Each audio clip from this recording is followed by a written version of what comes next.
BRS TRS party working president మాజీ మంత్రి కేటీఆర్ గారు రెండు పర్యాయాలు అధికారంలో ఉన్నప్పుడు బీసీల మీద లేనటువంటి ప్రేమ అధికారం కోల్పోయిన తర్వాత బీసీల పట్ల కపట ప్రేమ చూపడం అంటే మరొకసారి బీసీలను మోసం చేయడానికి మాట్లాడుతున్నటువంటి మాటలని మనం అందరం కూడా ఒక్కసారి గుర్తుపెట్టుకోవాలి.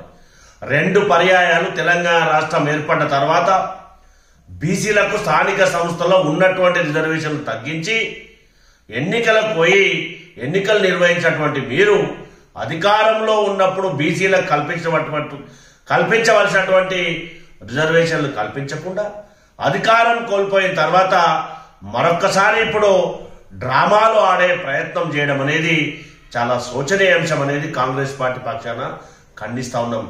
మీకు చిత్తశుద్ధి కనుక బీసీల పట్ల ఉన్నట్టుంటే బీసీలకు మీ పార్టీ అధ్యక్షులను కానీ వర్కింగ్ ప్రెసిడెంట్లను కానీ ఎందుకు చేయలేదో మీరు యావత్ తెలంగాణ సమాజానికి సమాధానం చెప్పాలా.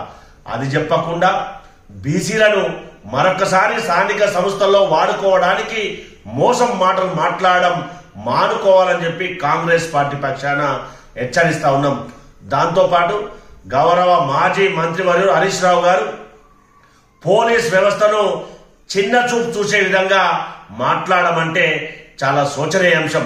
తెలంగాణ రాష్ట్ర శాంతి భద్రతలను బీహార్ రాష్ట్రంతో పోల్చడం అంటే తెలంగాణ రాష్ట్రంలో ఉన్నటువంటి శాంతి భద్రతలను విఘాతం కలిగించే విధంగా మాట్లాడమంటే చాలా శోచనీయాంశం. కాబట్టి దయచేసి ఒక ప్రతిపక్ష పార్టీగా ఇలాంటి పిచ్చి ప్రేలాపనలు మాట్లాడడం అనేది మంచి సంస్కారం కాదు. ఇది రాజకీయాల్లో తగదని చెప్పి కాంగ్రెస్ పార్టీ ప్రజాప్రభుత్వం పక్షాన హెచ్చరిస్తా ఉన్నాం.